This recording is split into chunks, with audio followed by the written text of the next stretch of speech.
So before we get started on the lecture, I've been asked to make an announcement in class reminding you guys that the deadline for financial aid payments is tomorrow. So if you still owe money to the college, make sure you talk to the financial aid department or you'll get dropped from your classes if you haven't paid. So just kind of an FYI. Okay. So we're going to wrap up today. We're going to talk a bit about regulated federalism, state versus federal government, and end with a discussion on marijuana policies at the state versus the federal level. So please let me know if you have any questions as we go along. And for those of you online, if you have questions, you can type into the chat box or use the hand raising icon. So we ended last time talking about cooperative federalism, the layered metaphor. We also have what's called regulated federalism. By and large, standards are set by Congress. So Congress sets the standard for education, or the environment, or healthcare. So a lot of the laws that we see from state to state are set by the federal government. And the reason they do this is to keep the policies more uniform.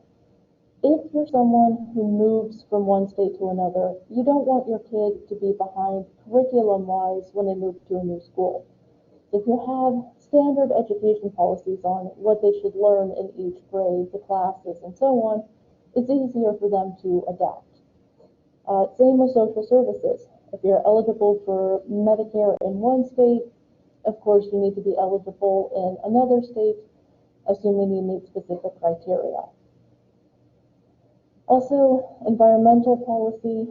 We're not as good about recycling in Texas compared to other states, but we do, of course, have the Clean Air Act, the Clean Water Act, so some standardization of environmental policies.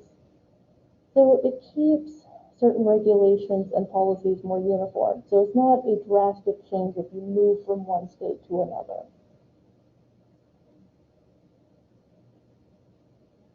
The federal government also has the ability to override a state or local action if it's inconsistent with a federal requirement. Remember, the Supremacy Clause says that federal law is superior to state law.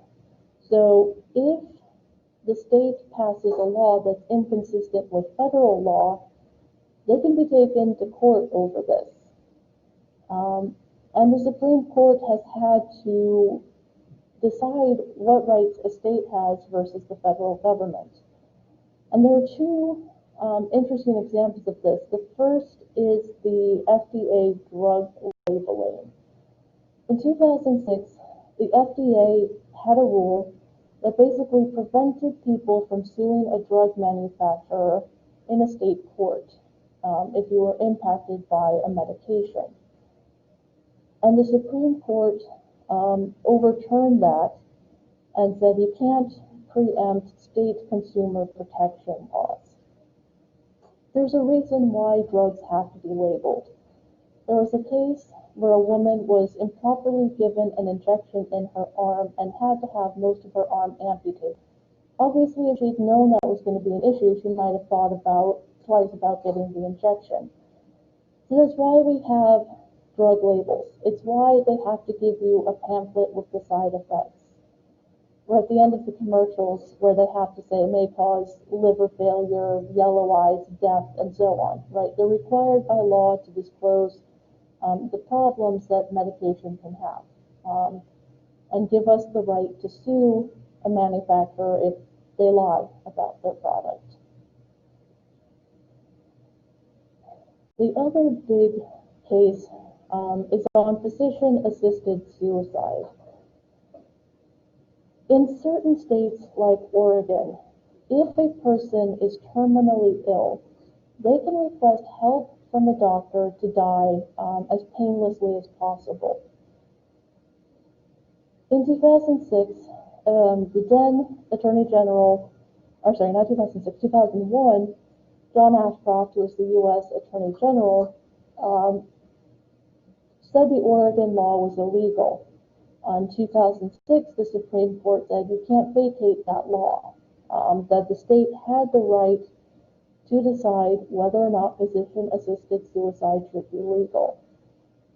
So in a couple of states like Oregon, California, and I believe Washington, if you are terminally ill, you can go to a doctor and you can request assistance with dying. Usually they'll give you an injection of some kind or a prescription and try to make it as painless as possible. Physician-assisted suicide is legal throughout most of Europe for cases like terminal illness, also for people with Alzheimer's or dementia who don't want to lose their memories before they die.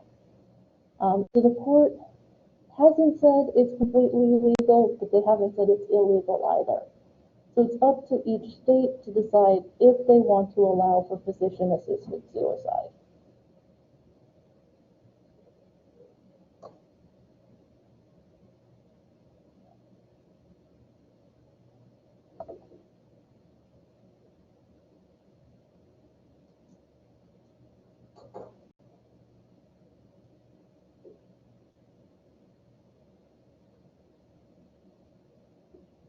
Had any of you heard of physician-assisted suicide before today?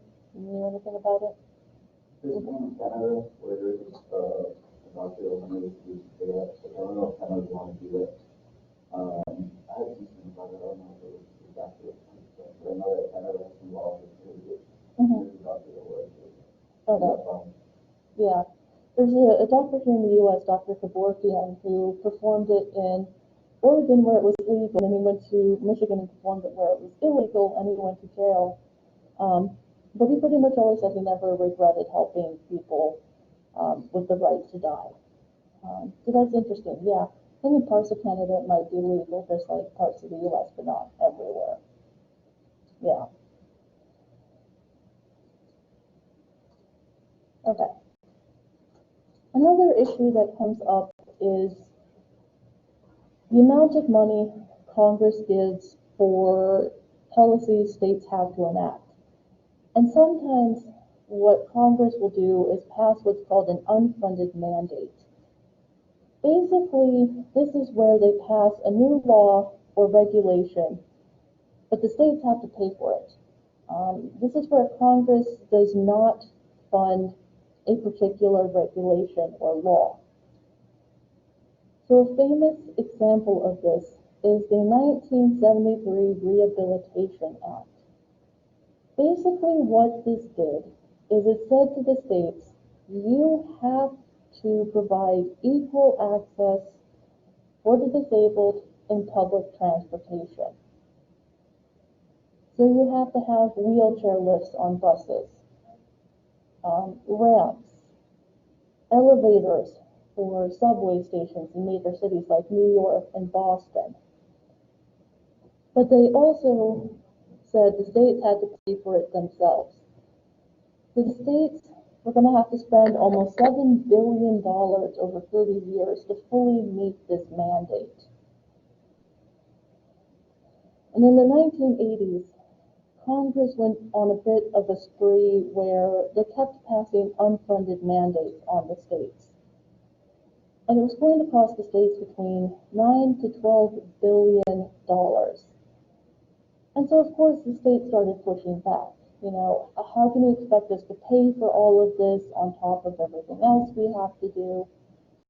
So in the 1990s, Congress passed a law that said if an unfunded mandate will cost the states over $76 million, Congress has to fund the rest of it.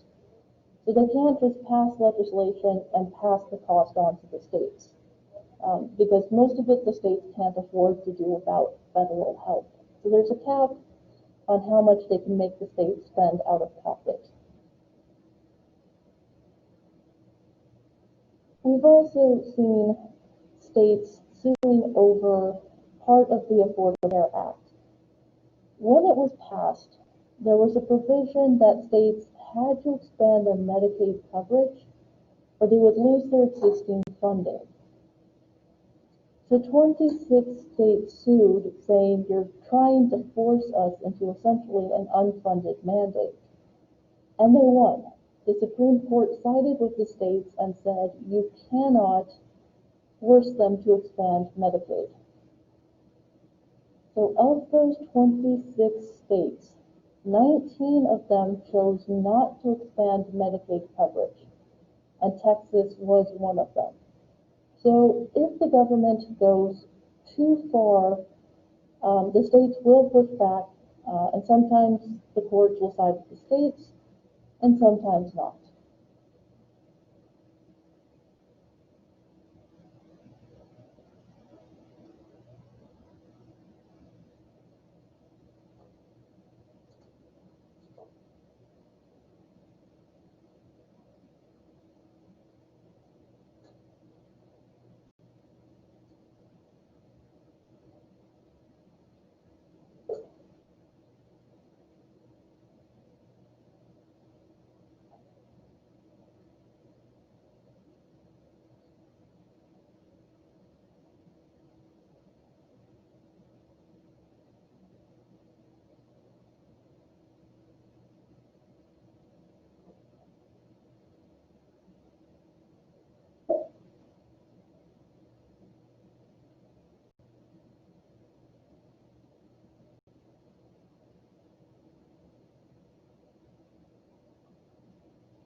We've also seen what's called devolution.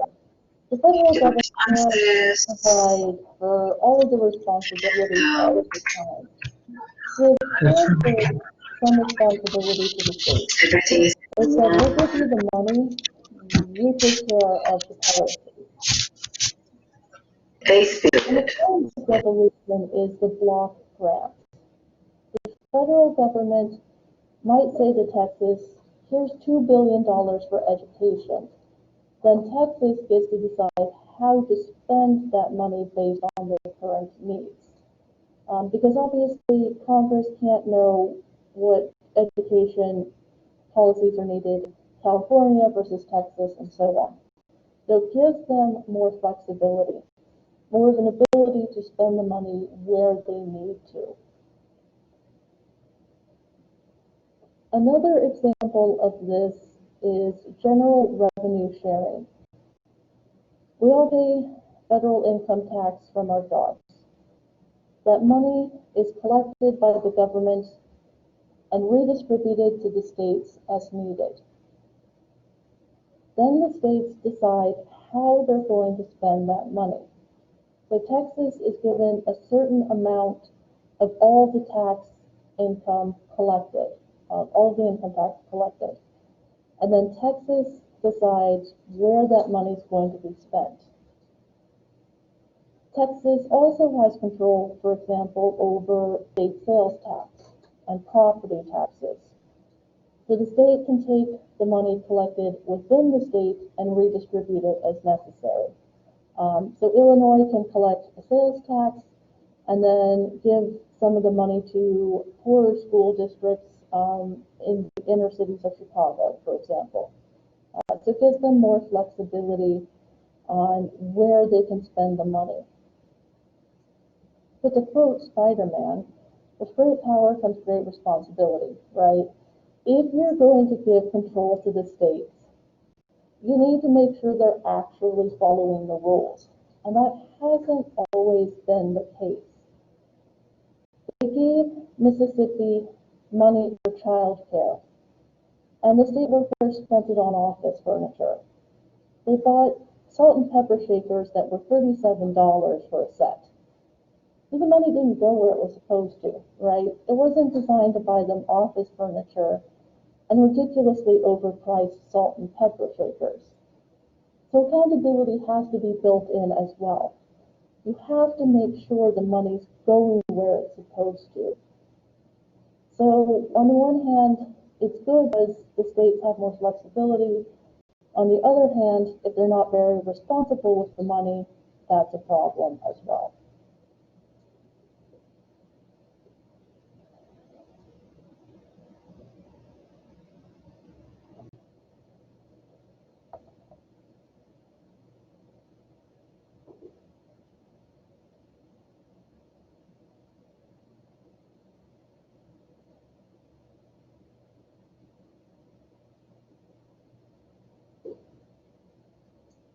And usually if it's something as blatant as that, the state officials will get fired and sometimes end up in jail if they're dumb enough to do something like that.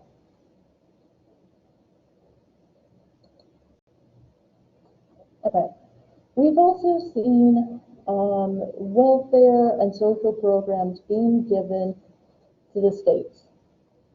And these are called redistributive programs. We're taking money from other people and redistributing it to the poor as needed. So this includes welfare, Medicaid, food stamps. A lot of that's been left up to the states to decide how much they're going to spend and where. So states can either be fairly generous with their benefits or pretty stingy.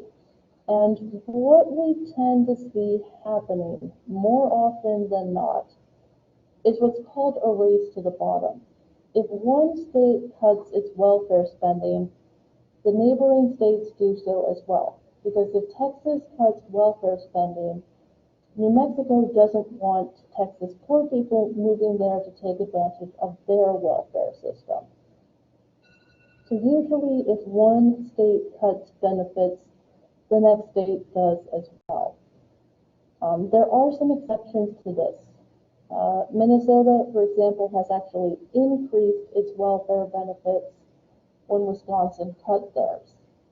But again, this is pretty rare.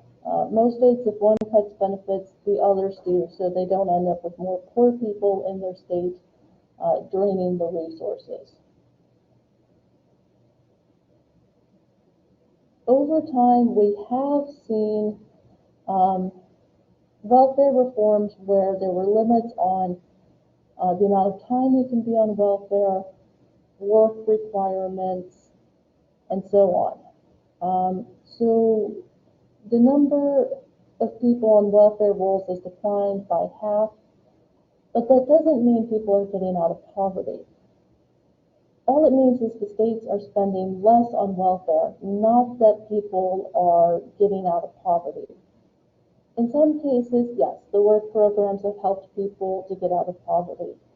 In other cases, once they run out of welfare, they're still poor. So it hasn't really solved the problem of poverty. It's just solved the problem of how much the states have to spend on social programs.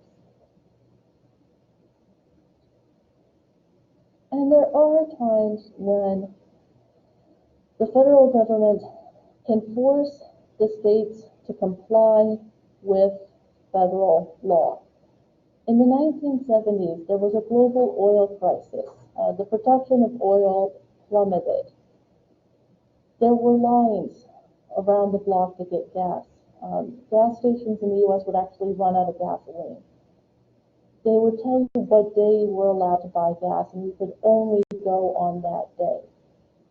So to cut down on consumption, Congress passed a law mandating that every section of interstate across the U.S. had to have a speed limit of no more than 55 miles an hour. Because the faster you go, the more gas you burn. So they are trying to limit fuel consumption by limiting speed limits.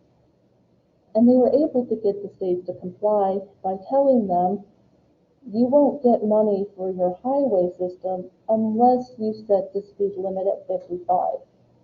So every state did that.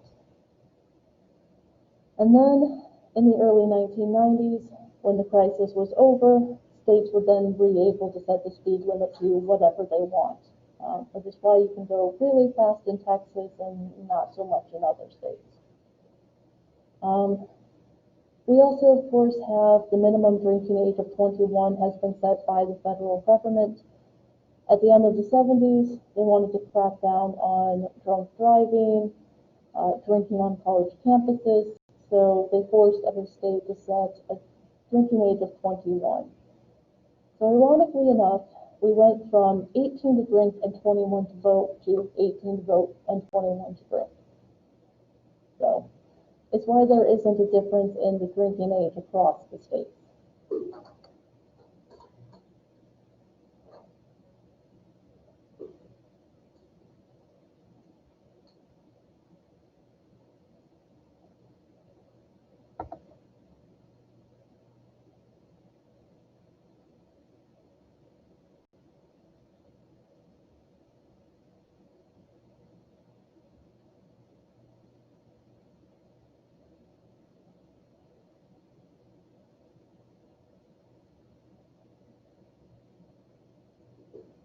Okay, any questions before we move on?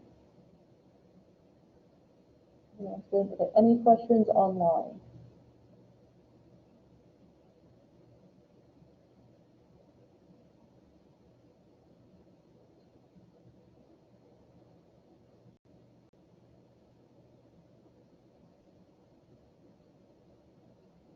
Okay.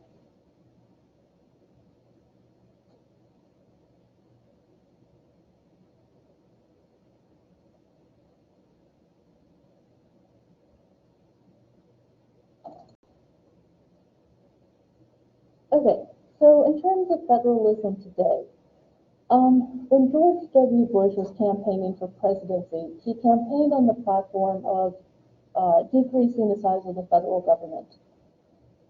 He said, I'll get rid of agencies, I'll decrease the size of the government. And then 9/11 happened. And of course, the size of the government couldn't go down, it had to go up. So we had, of course, the Patriot Act, the creation of the Department of Homeland Security, TSA, more hiring of immigration officers. So the size of the federal government couldn't go down, it actually had to go up. Because of course, in the wake of a major terror attack, you're not exactly in a position to be cutting the government. It was also in the Bush administration that No Child Left Behind was created. And essentially what this did was created testing requirements in grades 3 to 12 on reading and math. So every year, states were required to test the students in reading and math. And if a school district did not do well, they could be penalized. So basically what this was the federal government requiring certain education policies. It wasn't very popular with teachers. It was criticized as forcing them to teach to the test, being too hard on poor school districts, but it was a major federal intervention into state education, for better or worse. We'll talk more about marijuana laws in a little bit. We've also seen a discussion on what to do with internet-based companies. Originally, the rule was if a company didn't have a physical store, they couldn't collect sales tax. So for about the first 10 years of its existence, Amazon wasn't charging sales tax because they didn't have a physical presence. Since then, Congress has changed the laws to collect sales tax on Amazon and eBay and others. Too much money that they were losing by not charging these companies. So now internet companies do have to collect a sales tax.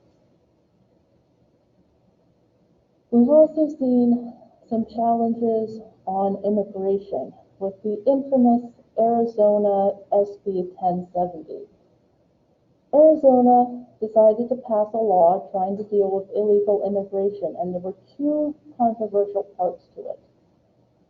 The first part said that immigrants had to carry documents with them at all times proving they were here legally. Green card, alien status, some kind of documentation. The other part of the act allowed, basically required police officers to ask someone about their immigration status if they pulled them over on suspicion of being an illegal immigrant. Of course, that gets into the question, how do you tell if someone's here legally or not if they're driving? And so this was rightly criticized as basically DWB, driving while brown. So of course it got taken up by the Supreme Court.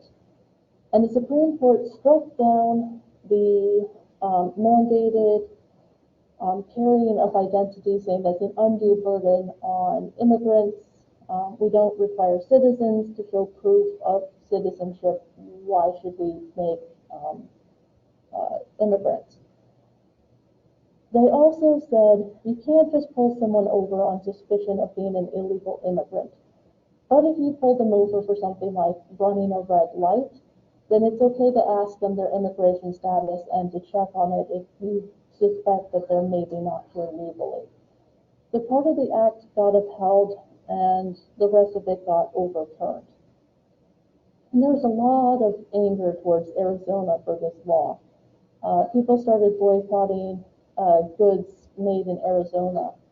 And the iced tea company, Arizona Iced Tea, had to release a big ad saying, "We're not affiliated with the state of Arizona, don't boycott our products." So they lost a bit of money off of that and then had to back off of it.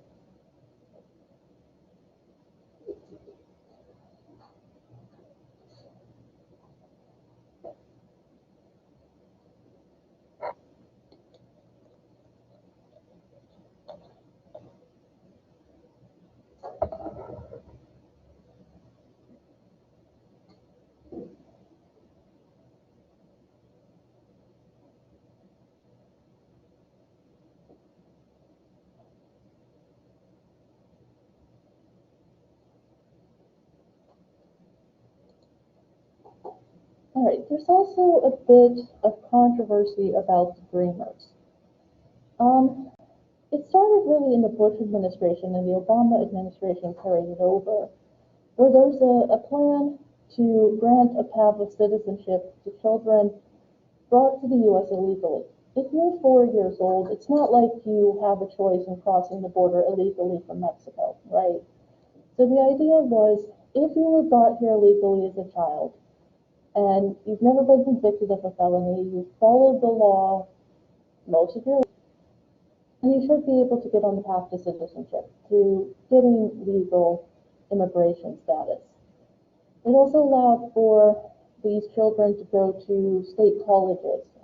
States like California started offering them spots in the college so that they could get an education. And there's been a lot of back and forth on this. The Supreme Court ended up deadlocking on it. President Trump's gone back and forth on it a bit, so it's a little unclear, but for now the Dreamers get to stay. The Supreme Court also had to tackle the Affordable Care Act. States sued, saying it was unconstitutional, but it was held up by the courts. They said the subsidies are a form of taxation, that basically it's a tax break, and through Congress's power of taxation, it's allowed. So they did uphold the Affordable Care Act. Originally in the law, there was a provision that if you didn't have health insurance and you made over a certain amount of money, you would get penalized on your taxes. President Trump allowed that provision to basically expire. So now you can't be penalized for not having health insurance, even if you make, let's say, $60,000 a year. We're also seeing discussion on issues like LGBT rights. Earlier this year, the Supreme Court said that sexual orientation is a protected class in terms of discrimination law. So it is illegal to discriminate against somebody in hiring or firing practices based on gender, ethnicity, race, religion, and now sexual orientation. Prior to this, several states did not protect someone from either not being offered a job or from being fired from a job for being gay, lesbian, or etc. So now, on the federal level, sexual orientation is a protected class. So companies cannot refuse to hire someone or fire someone because they're gay. So there are some protections in place now for members of the LGBT community.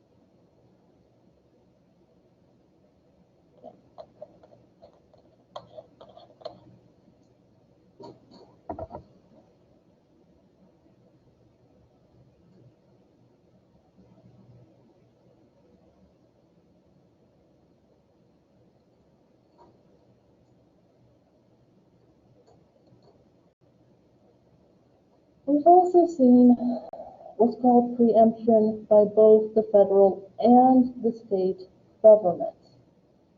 On the federal level, 26 states challenged the Obama administration, ordering them to expand the DACA program, the Dreamers program. They had also included a provision that said there should be there should be a path to citizenship for the parents of citizens.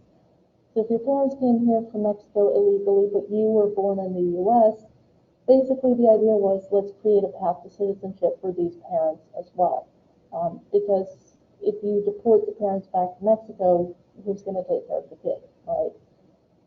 So it was challenged by the states, but Justice Scalia had recently passed away, and so the Supreme Court deadlocked 4-4 and basically just left it up in the air. So right now, the DACA program still exists.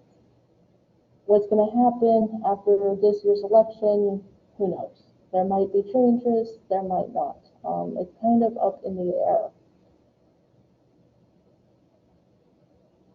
And another example is the infamous North Carolina bathroom bill. The city of Charlotte, North Carolina had, in February 2016, passed a law that banned sex discrimination in public bathrooms. The state legislature responded by passing a law in March that said you have to use the bathroom that matches the gender you were assigned at birth.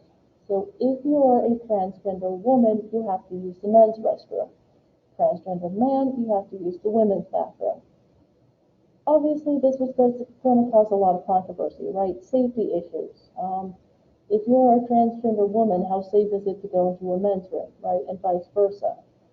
So there's a lot of criticism, boycotting of the state. The NBA pulled the playoffs out of North Carolina. Netflix refused to film there. I think it was Bank of America was going to open a new center and pulled out of North Carolina.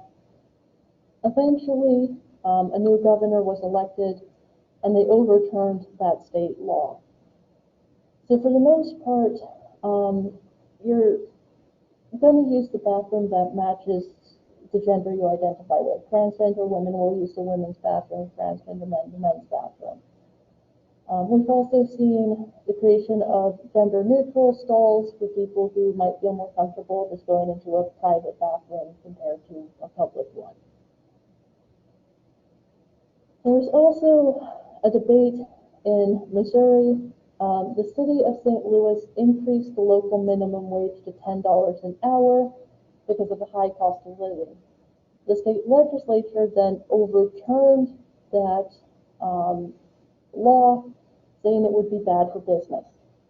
So even though the minimum wage hasn't gone up in 10 years, the state can override a city's increase in the minimum wage if they want to. In some places they don't. For example, in Los Angeles, the minimum wage is $15 an hour because there's no way you can afford to live there on less than that. And the state has allowed that. And they've said, yeah, it's not reasonable to assume someone can live on $7.50 an hour in Los Angeles. It's just not going to happen.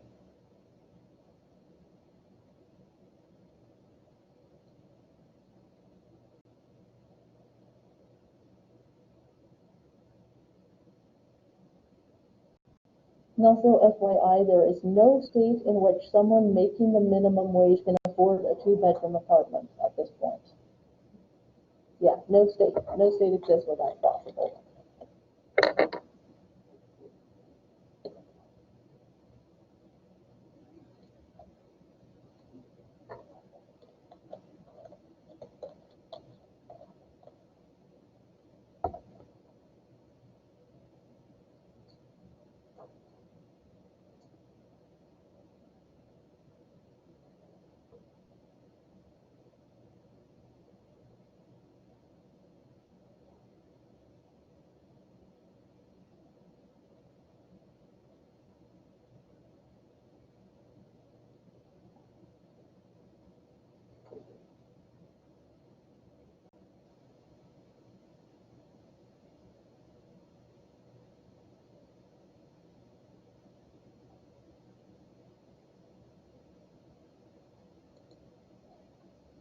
All right, now we get to the fun part of the discussion, marijuana, right?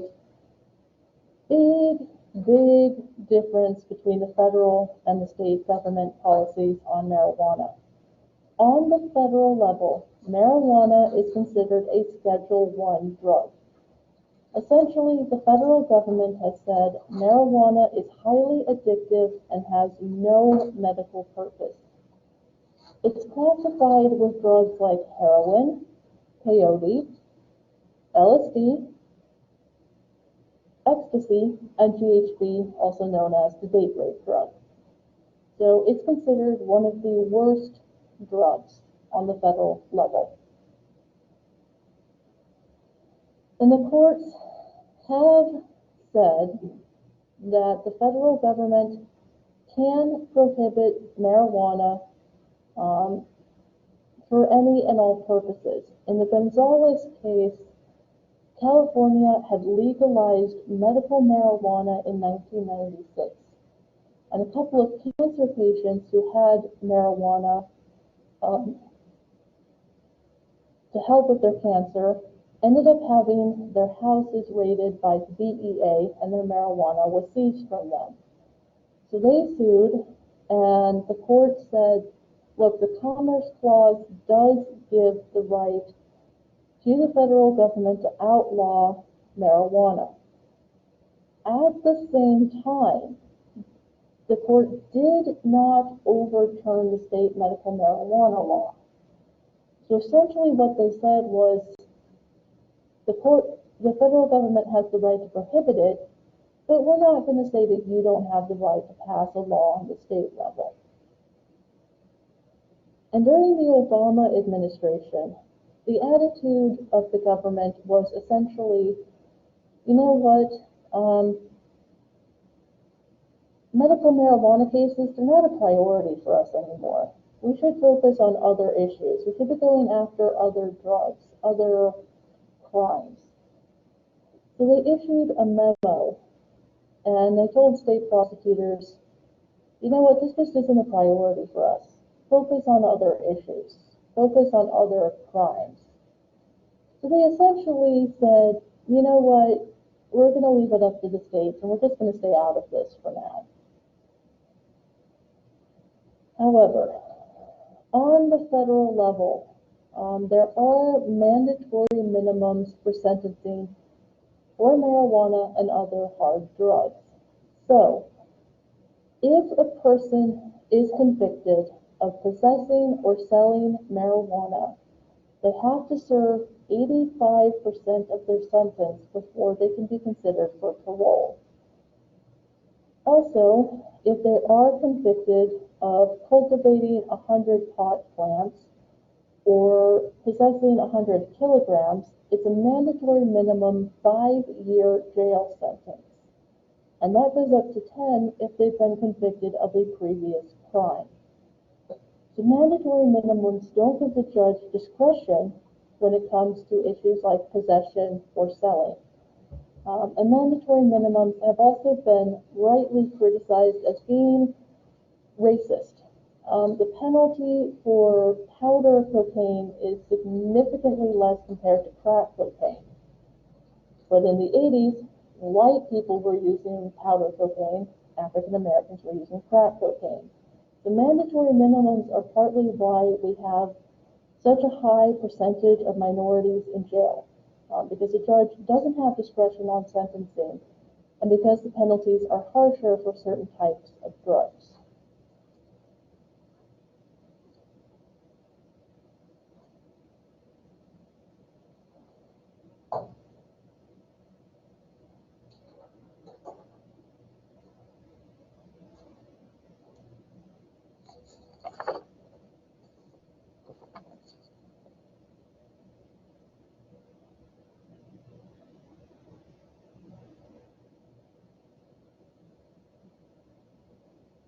And if you're interested in learning more about this, there's a really good book called The New Jim Crow that looks at issues with minority defendants and sentencing guidelines that tend to be a little harsher towards minority defendants.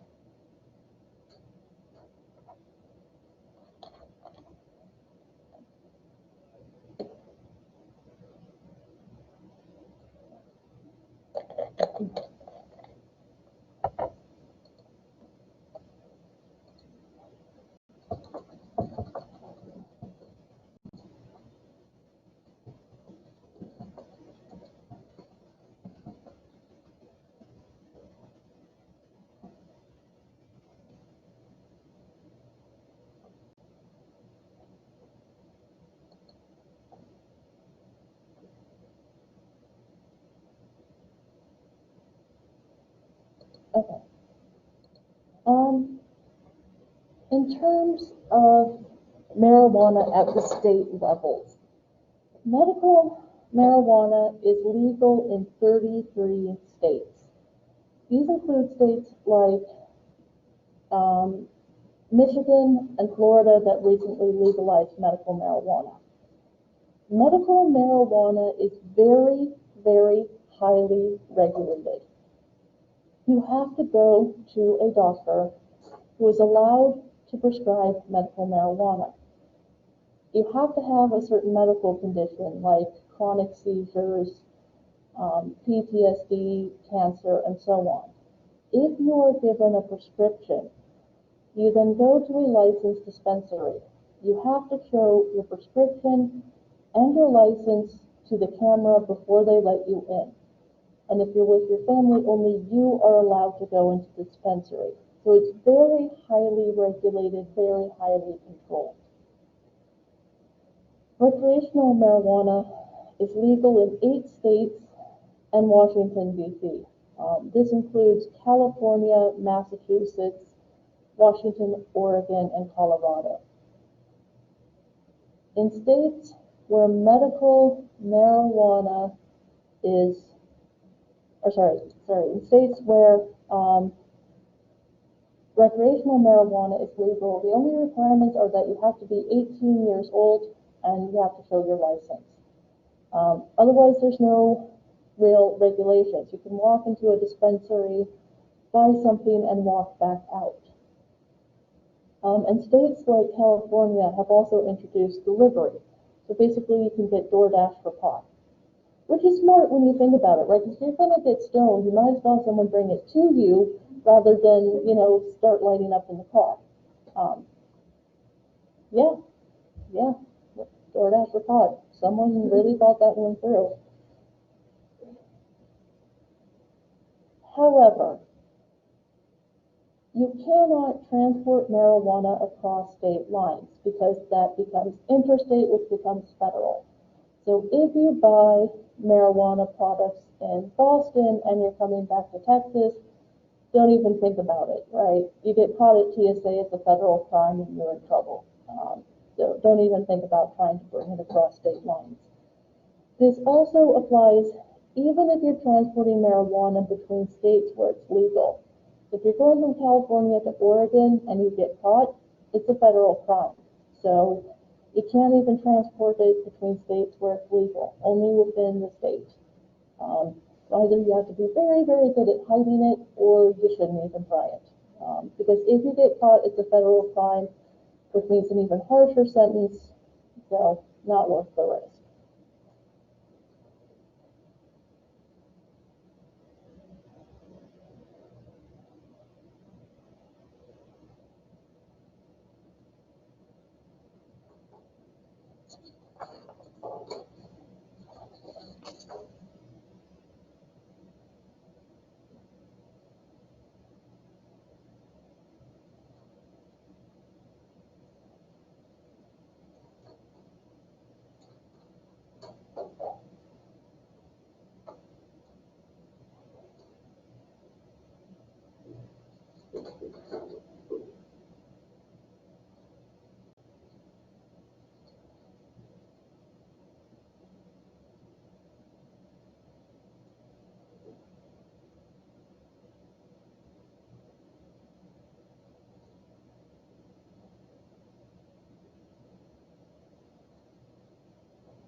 Okay, so the attitude of the Obama administration was basically, you know what, we're not really going to go after the states if they really regulate marijuana. So basically, they said to the states, if you follow these guidelines, which included no sale to anyone under the age of 18, that states have to work to try and prevent the cartels from coming in, which is difficult, but you gotta make an effort. If They worked to prevent the transportation of marijuana across states. If they worked to prevent driving while high, and if they worked to prevent the growth of marijuana in public lands like state parks, and not allowing the usage or possession of marijuana on federal property, for example, courthouses, then they'd be left alone by the Obama administration. Courthouses are by and large federal property, so if you're smoking pot on federal property, it's a federal crime. So again, just you got to be sensible about that. So if you violated these laws, you could expect the administration to crack down on you. But most states were pretty good about following the guidelines, and so they got left alone.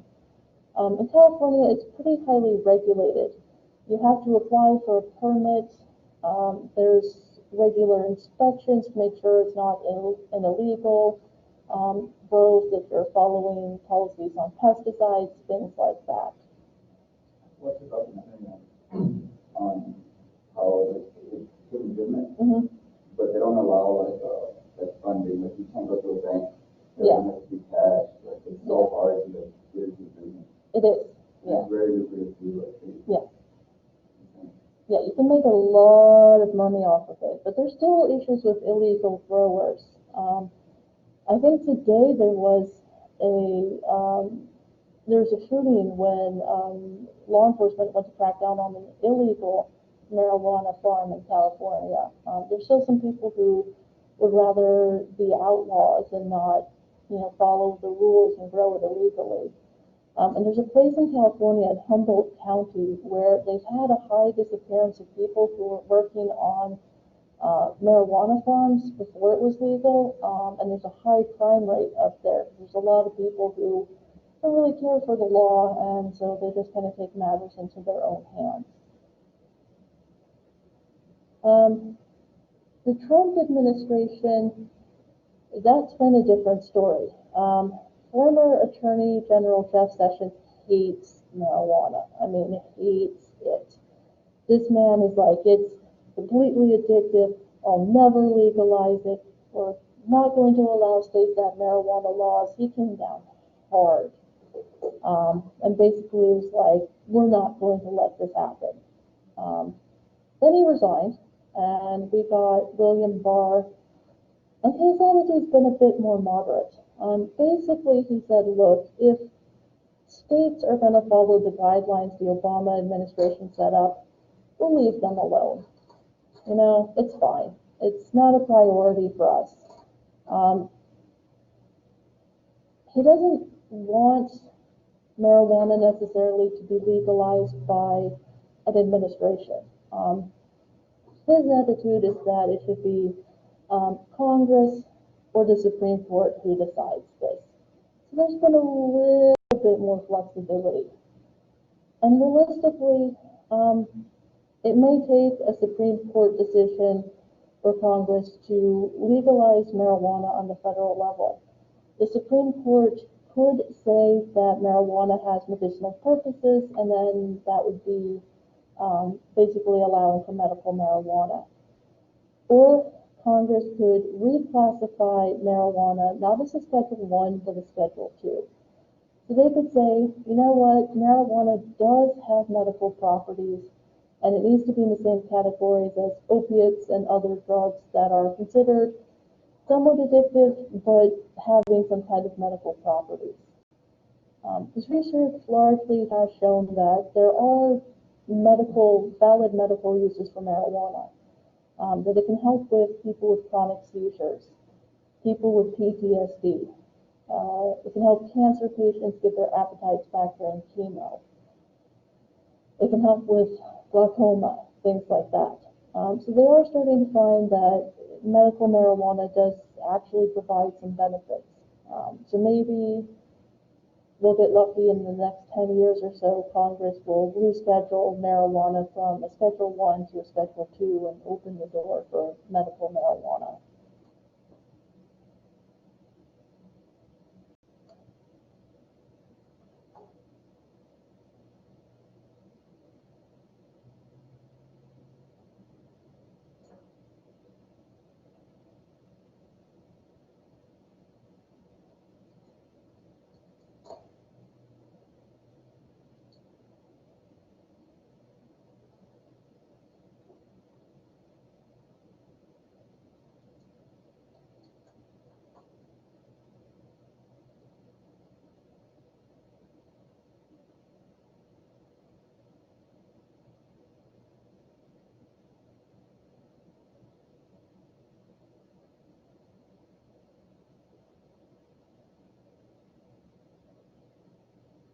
Okay, any questions or comments?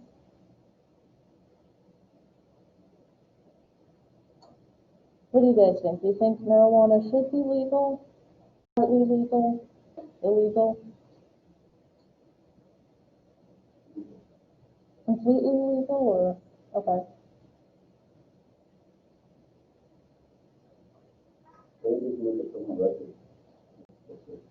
Okay, so that is an excellent question. There's two paths they can take. One is like what California is doing, where they're going back and they're releasing people from jail convicted of marijuana offenses. But what they can do is they can uphold them and say this doesn't apply to people convicted under the prior law. So they can choose to keep them in jail, or they can choose to release them. In California, they're choosing to release some of them. In other states, it would depend on what the state wanted to do. But basically, going forward, no one could be convicted of marijuana possession.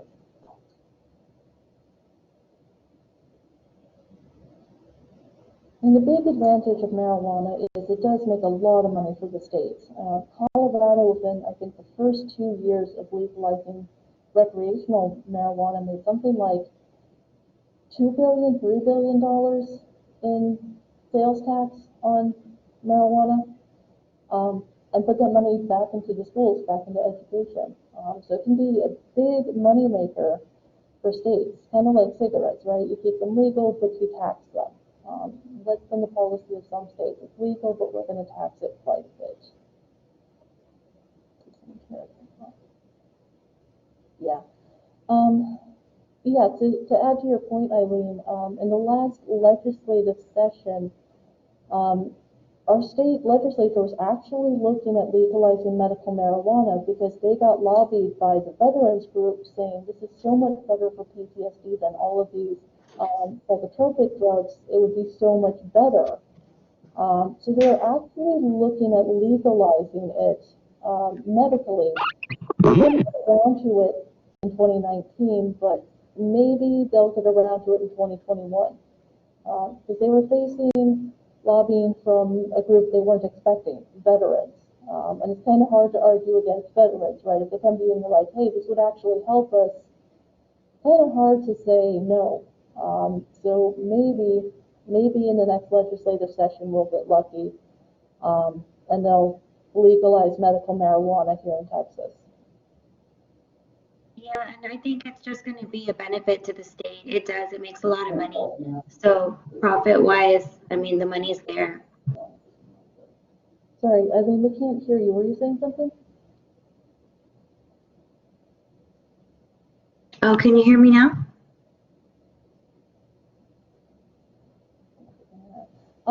Maybe, but I think if the state wanted to, they could come in and tell Austin, knock that off, you can't do that, you know.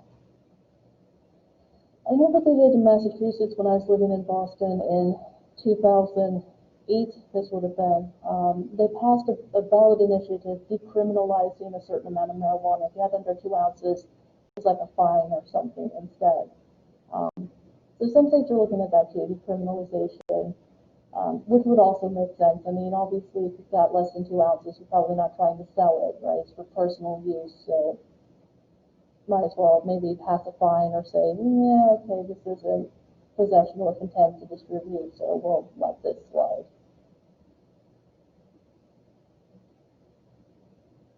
Oh, I think my headset was not. Maybe the legislature will pass it in 2021. It would certainly increase taxes here in Texas, right? I mean, even just medical marijuana, there could be a fair amount of money made in taxes for the state, which I'm sure they would appreciate.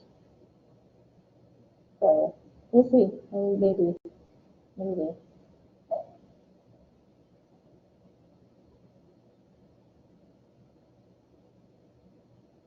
And my family used to live in California, and my mom originally had a prescription. She has chronic migraines, and then when it became recreational, we all had legitimate medical uses for it, but we all decided, well, we can just get it from the dispensary, right? Like, why get a prescription if you can just get it from down the street? So we just order some stuff, have it sent to the door, and we'd be good to go for a while. So.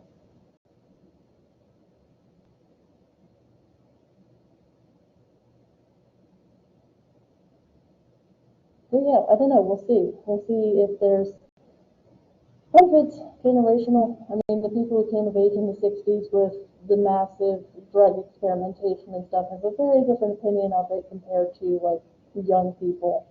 So maybe, you know, in another decade or so, if the attitudes change enough, we might see some changes on the federal level as well.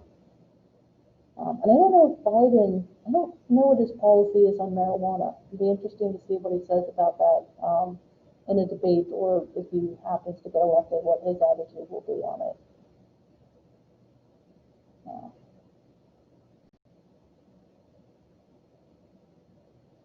Okay, any other thoughts, comments?